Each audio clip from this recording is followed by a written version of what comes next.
My name is Comfort Sondwe.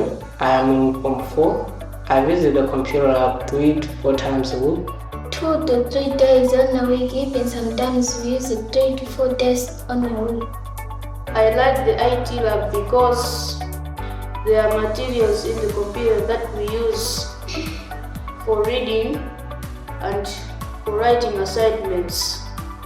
We learn a lot from the computers through the books and Internet in a Box, which is a digital software that helps us to access books and videos on how things actually work. What I like about the IT lab, because there are some documents and videos that we can learn.